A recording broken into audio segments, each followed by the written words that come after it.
ডুয়ার্সের অন্যতম ব্যস্ততম শহর জয়গাকে পুরসভা করার দাবি দীর্ঘদিনের। এবারে প্রশাসনিক তরফে উঠছে এই দাবি। জয়গাকে পুরসভার মান্যতা দিলে বহু সমস্যার সমাধান হবে বলে মনে করা হচ্ছে। বাম আমল থেকে এই এলাকার বাসিন্দারা জয়গাকে পুরসভায় রূপান্তরিত করার দাবি জানিয়ে এসেছিলেন।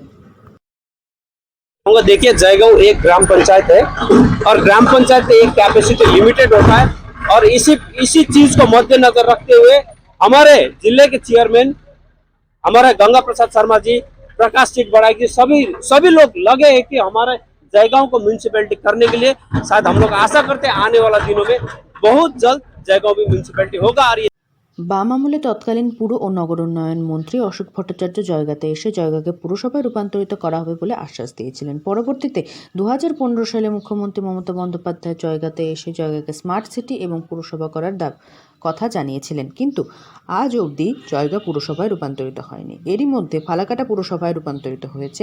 জয়গার ভাগ্যে সেই শিকেটুকু ছেড়েনি। এবারে জয়গাকে পুরসভা করার দাবি জানানো হয়েছে প্রশাসনিক তরফে।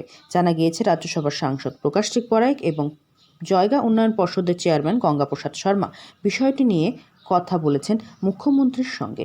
দিন যত যাচ্ছে তত এই শহরে লোকসংখ্যা বৃদ্ধি পাচ্ছে, সমস্যা বাড়ছে এলাকায়।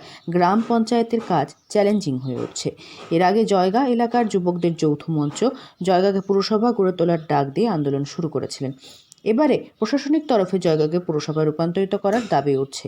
জয়গা 1, 2 ও দলসিংপাড়া গ্রাম পঞ্চায়েত মিলিয়ে পুরসভা গঠনের আর্জি জানানো হয়েছে।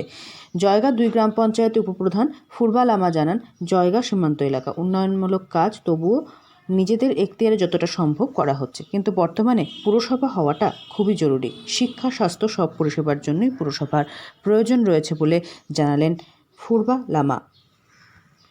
পাশাপাশি জয়গার পর্যটনও এর ফলে বিকশিত হবে বলে মনে করা হচ্ছে। আলিপুরদুয়ার থেকে অনন্যা দের রিপোর্ট, লোকাল 18 বাংলা।